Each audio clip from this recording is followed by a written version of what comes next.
In this video, we're going to talk about a microcode sequencer. Now, we don't have a microcode sequencer within our design, but we could implement one if we wanted to. So what is a microcode sequencer? How does it work? And why would we possibly want one? So let's drop down into our computer and then into the CPU, into the control unit, and then down into the microcoded ROM. Now we're going to have this lookup table here. So if we were to take one instance within this lookup table, so let's say we went to 04A. So if we were to choose this position here, it contains 04A. 04A is the beginning of an instruction. So 04A comes in here, and then we're going to find the 04A position within this ROM. So this is the starting position here. So you can see that the very end of the last instruction is a stop command, and that's the stop command here, all zeros within 8. So we know when we go to the next position here in the ROM, we're going to be at the first micro instruction of the very next instruction that we're going to use. And then what's going to happen is we're going to start counting through this micro instruction in a purely linear fashion. So we're going to go into this one here, and then this one, and this one, and then this, and so on and so forth. And we're going to do that with the execute value here.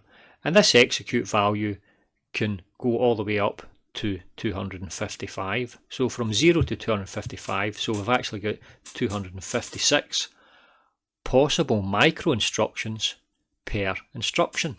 So we could start at the beginning of the code here, and we could count 256 different positions if we wanted to. So we could make a very, very detailed instruction using 256 different micro instructions. But let's say we wanted to do something a bit fancier. Let's say we actually wanted to write a program. So instead of having 255 different micro instructions, we could set it up so that we only use a small percentage of that. So that is, we could actually write it as if it was actually rather than a linear, rather than the microcode being, the micro instructions being tasked to linear, we could do it so it's non-linear. That is, we could have branching, and we could have loops, and we could control this branching and looping within a single instruction. So it's kind of like having another little computer or CPU running inside the existing CPU. This would mean that instead of having an instruction running a linear pattern of micro instructions, an instruction in effect would become a small program. And in fact, if we wanted to, we could jump from one instruction to the section of another instruction, and we could jump to another instruction.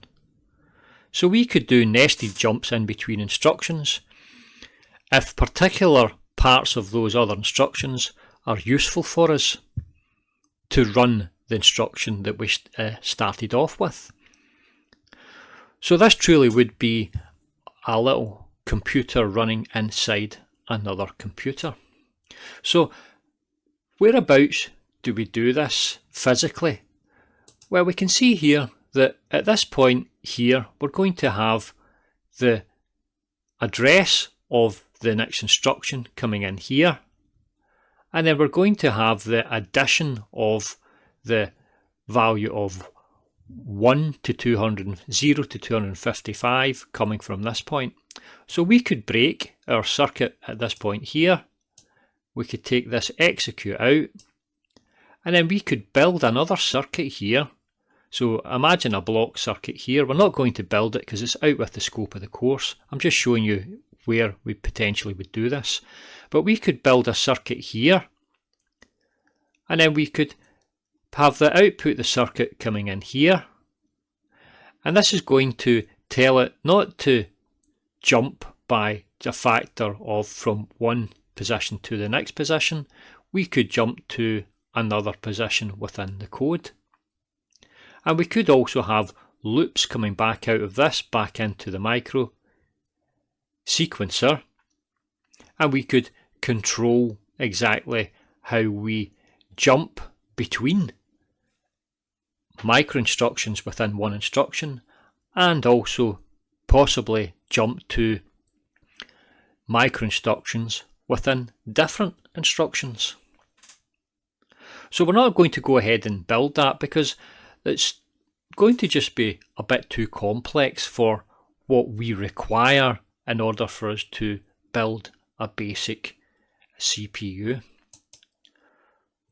So why bother with our microcoded sequencer? Well, the first thing to know is that if we're going to be running the same block of code, that same block of code exists in lots of different instructions. Rather than having that block of code existing within each of the instructions, we can have a single block of code, and then we could go to that position and just fetch that single block of code. So it means we're going to save some space. So there's going to be a saving in terms of reuse of existing code. So it's much more efficient in terms of space. It means that it frees up space within the microcoded ROM for more instructions. And it makes the microcoded ROM smaller in size. Now we're also going to have potentially faster instruction execution. Instead of running through an instruction linearly, if we can run through it in terms of a small program and a looping program, we can generate code that in effect is much more efficient and faster, so we can speed up the execution of our micro instructions. We can also generate micro instructions which are a lot more complex. So rather than just having simple little instructions, we can have an entire piece of code written within an instruction. But why bother with that piece of code within an instruction? Well, it's going to run faster than having the same code within, say, a library file. And potentially it would run faster than even building new hardware. So rather than having new hardware to generate some new function within a CPU, we can actually code it into the microcoded ROM. And of course, if we were to generate, say for example, a CPU, and we realised that there's a mistake or an error somewhere, or we've missed something out of the CPU, then we can code this mistake or error out of our system in terms of a program that is run within the microcoded sequencer. So in effect what we would have generated is some firmware which is like software, but it's built into the microcoded sequencer. So it's also going to be useful in debugging and testing. So it makes the CPU a bit more transparent and accessible and also testable. So the advantages we're going to have are in branching, looping and writing subroutines. We're going to have reusable microcoded sequences, so there's less ROM. It's going to be a lot faster and a lot more smarter control. And we're going to be able to support much more complex instructions, and also it's going to make it easier to modify and extend a CPU, and also to debug and also observe what's happening within the CPU. Okay, so we've got an idea of what a microsequencer is, and we've got an idea of where it would go within the circuit. But what use would it be in our particular instance? Well, if you look at our floating point unit, I'll just reset this. If you look at the floating point unit, it's actually a really complicated device that we have built here. Potentially what we could have done, but it would have taken obviously a lot more work, is that we could have not bothered building a hardwired floating point unit. We could have built a microsequencer down in our microcoded ROM in here, and then we could have programmed a floating point unit into the microcoded ROM. Of course, it would have taken a lot of work, and it would be a difficult task. But then designing a hardware floating point unit, it took an awful lot of work, and it was quite a difficult task in itself as well. So there would have been a possibility of doing that. But that's maybe taking things to extremes. We could still use the microcoded sequencer to, say, generate the, say, trigonometric functions using the Taylor series. And this would run faster than using the Taylor series within the library files, which we do at the moment. But it might not be as quick as using the chordic unit in order to generate those functions.